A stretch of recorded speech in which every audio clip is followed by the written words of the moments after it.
Tää tulee olemaan pikkasen muuta kuin ehkä se perinteinen musikaali. Mikä saunossa veteli ja ketä niitä mikä saunossa veteli ja ketä niitä Kaikista tämmöistä anarkisesta aiheista pitää aina tehdä musikaali. Ja nimenomaan Sliippareista onhan se yksi osa lahtelaista perinnekulttuuria jopa. Vähän niin kuin lihamuki. Mä epäilen, että tästä tulee helvetin hyvää viihdettä, niin kuin pitää ollakin. Ei mitään, tukat pystyy. Ja niin, että on mollamajan näköisiä. Ei olla mollamajan näköisiä. Mä en ole kuunnellut Sliippareiden musaa, koska mä en ole koskaan pitänyt siitä. Jos se tulee ihan suoraan. Mutta vähän päässyt nyt niinku myöhemmällä iällä sisään siihen koko ajatukseen, että kaikki ei tarvitse olla niin siistiä ja korrektia.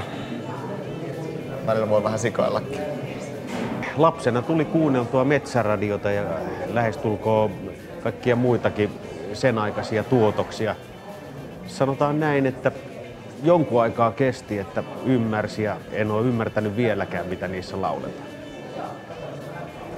Mutta oli kyllä hauska, kun kaveri heitti mut tänne. Ja se vaan kertoi, kun se oli ollut pikkupoikana isäs kanssa autolla, oli tullut Sliippareiden bussi ja sieltä oli jonkun naisen sääri. Ja sitten se oli jo se, isi, mikä toi auto? Sitten vaan silleen, joo, älä kato, ne on Sliipparit. Vauhtia on ollut vaarallisia tilanteita. No itse asiassa mä oon jonkun verran niitä juttuja kuullut ja tarinoita ja jopa legendoja, että voi olla parempi, ettei kerro tässä, että paljastetaan sitten tuolla näyttämöllä.